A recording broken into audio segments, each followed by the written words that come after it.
On se trouve ici avec Monsieur Christian Jupsin.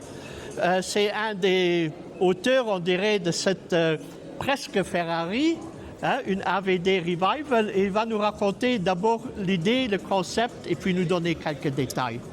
La 250 GTO est une voiture mythique qui est c'est un vrai chef-d'œuvre. Les dernières voitures la dernière voiture qui a été vendue 70 millions d'euros.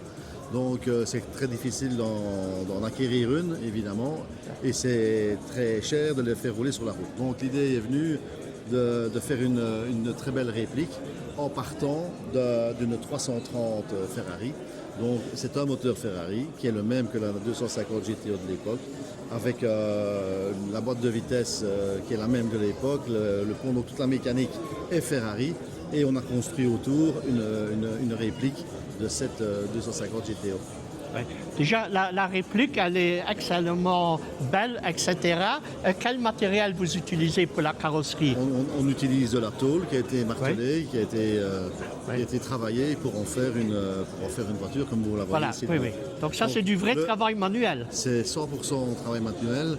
On n'a pas un compte exact du nombre d'heures, mais on a fait une première approche. On est à plus de 10 000 heures de travail pour réaliser cette voiture, en ayant le souci de toujours se rapprocher un maximum de l'origine. Donc on n'a vraiment fait aucune concession, on a vraiment voulu faire la voiture exactement comme elle était faite à l'époque, avec ses qualités et ses défauts de l'époque. Le moteur, donc c'est d'origine Ferrari, mais quelles sont un peu ses caractéristiques? C'est un V12, un V12 de 3 litres.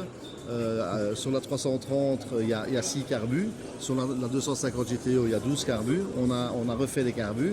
Donc elle est comme la 250 GTO. Ça fait 300 chevaux comme puissance. C'est une auto assez virile. Quand on roule avec, c'est une voiture assez virile. Mais c'est normal, c'est une voiture de l'époque. Il n'y a pas d'ABS, il n'y a pas d'ASR, on doit conduire soi-même. Il n'y a pas d'ABS, il n'y a pas de direction assistée. C'est une voiture à l'ancienne. On vit la mécanique à 100%. Voilà, oui. Quel est le genre de clientèle qui s'intéresse à ces voitures? Alors, première visée, et c'est d'ailleurs le premier contact qu'on a eu, c'est un propriétaire de 250 GTO, original, qui veut rouler avec sa voiture, mais elle est tellement chère qu'il n'ose pas la mettre, par exemple, à Goodwood. Mais si on roule à Goodwood avec une 250 Revival, on doit avoir à côté la vraie.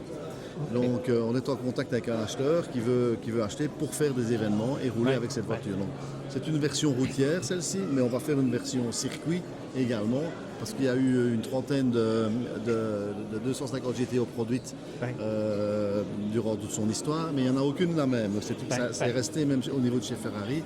À l'époque, c'était un produit artisanal. Donc, elle coûte moins cher que l'original, mais je suppose que c'est quand même un sacré prix pour celui qui s'intéresse. On n'a pas encore décidé vraiment le prix, on n'a pas encore vraiment annoncé.